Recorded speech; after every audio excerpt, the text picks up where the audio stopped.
மற்றவர்களிடம் போட்டி, பொறாமை, காழ்ப்புணர்ச்சி, அவங்களுடைய எந்த தீவினைகளும் நம்மளை பாதிக்காம இருக்கணும் அப்படின்னா அதுக்கு ஒரு ரகசியங்கள். அதே மாதிரி நமக்கு இருக்கிற வளங்கள், நலங்கள், பாக்கியங்கள் இன்னும் பெருகணும், ரொம்ப சிறப்பா ஆனந்தமா நம்ம வாழ்றதுக்கு ஒரு ரகசியம். 2 சீக்கிரத்தையும் நீ தெரிஞ்சுக்கலாம். அவனை போய் நம்ம ரொம்ப தடுக்கலாம் தேவையில்லை. அவனை மன்னிச்சுட்டு சொல்லிக்கிறது.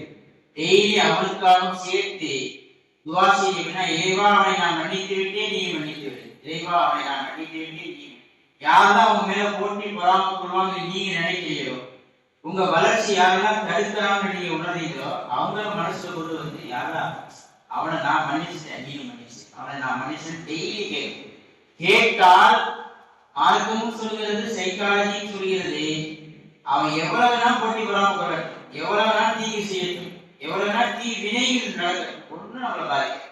நபிமார்கள் இதைத்தான் கையில் எடுத்தார். நபிமார்கள் நல்லவர்களும் நீங்க பாத்தீங்கன்னு சொன்னா மக்கள் அறியாமல் செய்கிறார்கள். யாரா தெரியாம அடிக்கிறான், கல்லெடுத்து அடிக்கிறான்னு தெரியல, பாவம். மன்னிச்சு, நான் மன்னித்து விட்டேன், அவங்க நீ மன்னித்து விடு.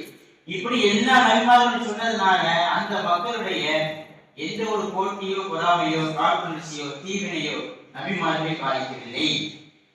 நல்லவர்கள் அப்படித்தான் வென்றார்கள், மக்களுடைய மனங்களை வென்றார். ஒரு கட்டத்துல என்னன்னா, அதாவது அவனுடைய மனசு நம்முடைய மனசு கனெக்ட் ஆகும். கனெக்ட் ஆகி ஏன் நம்ம இவனுடைய வளர்ச்சியை பொறாமப்படுறோம், ஏன் இவனுக்கு எதிராக நம்ம செயல்படுறோம், அது ரொம்ப நல்லவனா இருக்கானே அப்படிங்கிற ஒரு மனசு அவனுடைய உள்ளத்துல வரும். அவன் நமக்கு சாதகமாக ஆகிடுவான். அப்படிலாம் ஏற்படும் என்று சொல்கிறார். அதனாலே எல்லோரையும் வென்று நாம சிறக்கணும்னா முதல் வேலை மன்னிக்கணும். அதாவது இன்னைக்கு ஒரு முடிவு எடுங்க, மனைவி, மக்கள், பிள்ளைகள், நண்பர்கள், பக்கத்து வீட்டுக்காரர், பக்கத்து கடற்காரன், யாரா இருந்தாலும் நான் எல்லாம் மன்னிச்சுட்டேன்.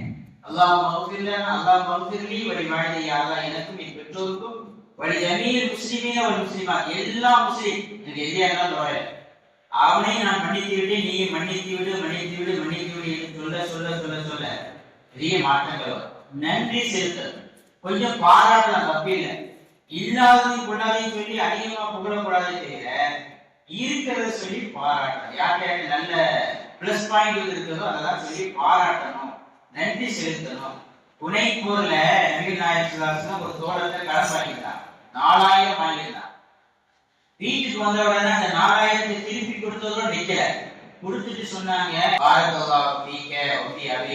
உனக்கு பறக்க செய்யட்டும், உன்னுடைய குடும்பத்துக்கு பறக்க செய்யட்டும், நீனும் குடும்பம் ரொம்ப நல்லா இருக்கணும்பா, நான் துவா செய்யறேன் அப்படின்னு சொன்னாங்க.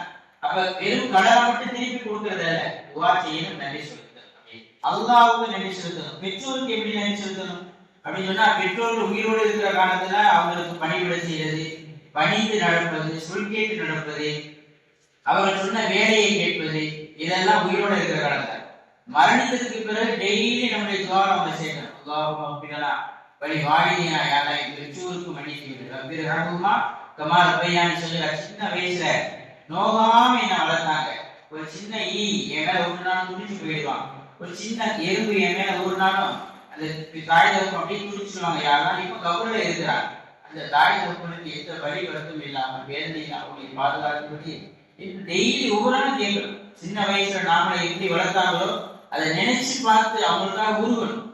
தாய்தகப்பனோட யாரெல்லாம் நெருக்கமாக இருந்தாங்களோ சொந்தங்கள், அவர்களையும் மதிக்கவே. இதெல்லாம் நபிகள் நாயகம் ஸல்லல்லாஹு அலைஹி வஸல்லம் நமக்கு கற்றுத் தந்தார்கள். அப்ப நன்றி செலுத்தணும். இன்னொன்னு என்ன, மன்னிச்சிடணும். ஒரு உறுதி எடுப்போம், யாரெல்லாம் பரவாயில்ல மன்னிச்சிடலாம். மன்னிச்சிட்டீங்கன்னா நம்ம நல்லா இருக்கும், நாம அவனை மன்னிக்க நாம சூப்பரா இருப்போம், நம்மளை எந்த தீவனையும் பாதிக்க